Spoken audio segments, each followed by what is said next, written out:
নমস্কার। আজকে আমার এক বন্ধুর সাথে আমার দেখা। ৮-৯ বছর পরে ওর সাথে আবার দেখা হলো। আমরা অনেকক্ষণ কথা বললাম। ২-৩ ঘন্টার উপরে কথা বললাম। তো বয়স আমাদের বয়স যেহেতু সেম, তো এই বয়সে সবাই জিজ্ঞাসা করে যে বিয়ে হয়েছে কিনা বা বিয়ে কবে করবে। তো আমার এখন বয়স 31। তা আমরা যখন কথা বলছি, তখন ও আমাকে জিজ্ঞাসা করলো যে, "কিরে বিয়ে করে ফেলছিস?" তা আমি বললাম যে, "না, বিয়ে তো এখনো হয়নি।" তো বললো, "তো প্রেম-টেম তো করছিস তাহলে?" আমি বললাম, "না, প্রেম-টেমও করছি না।" তো আমি বললাম যে, "তোর কি ব্যাপার? তুই বিয়ে করবি না?"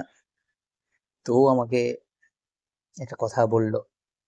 সে কথাটা আমার খুব ভালো লাগলো। এজন্য এই ভিডিওটা বানানো। তো আমাকে বলছে ও একজনের সাথে প্রেম কর মা-বাবার পছন্দ করা ছেলের সাথে বিয়ে করেছে। সেটাও ভালোই করেছে। তা আমি বললাম যে, কেন এরকম করে বলছিস?" তো ও আমাকে বলল যে, ও যতটা খুশিতে আছে বা আমি ওর সোশ্যাল মিডিয়ায় যেভাবে দেখি যে খুশিতে আছে, সে খুশিটা আমি হয়তো ওকে দিতে পারতাম না। তাই আমি মনে করি যে ও যে ডিসিশন নিয়েছিল, যে ওর বাবা-মা যে ছেলের সাথে বিয়ে দিয়েছে, সেটা খুব ভালো করেছে। কারণ আমার এখন যা অবস্থা, তাতে আমি ওকে এতটা খুশি রাখতে পারতাম না। ও হয়তো আমরা দুজন আনন্দে থাকতাম। কিন্তু ও যেটা চাইতো বা ও যেটা প্রাপ্য, সেটা ও পেত না। ও কোথাও ঘুরতে যেতে চাইলে সেটা আমি নিয়ে যেতে পারতাম না, বা রেস্টুরেন্টে কিছু খেতে চাইলে। তো আমি এখন এই অবস্থায় আছি যে আমি ওকে সেই জিনিসটা দিতে পারতাম না। তো আমি ওর লাইফস্টাইল দেখছি, তো ওর একটা মেয়ে হয়েছে, খুবই সুন্দর। ও যে এত ভালো আছে, সেটা দেখে আমি খুব খুশি।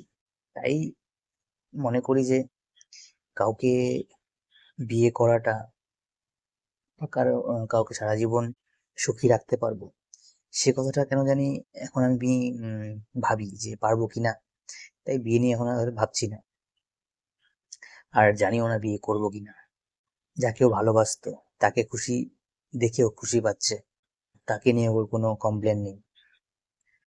এই জিনিসটা ভালো লাগলো, তাই আমি আজকে শেয়ার করলাম। আর আমি প্রেম করিনি, সেটার কারণ এটা নয় যে আমার কোনো মেয়ে পছন্দ হয়নি। আমি প্রেম করিনি কারণ আমি প্রেমটা বুঝি না, যে কোন জিনিসটাকে প্রেম বলে। ঠিক আছে, আজকে এটুকুই। কালকে এই কেন আমি প্রেমকে বুঝি না সেটা নিয়ে একটু ডিটেলসে কথা বলবো।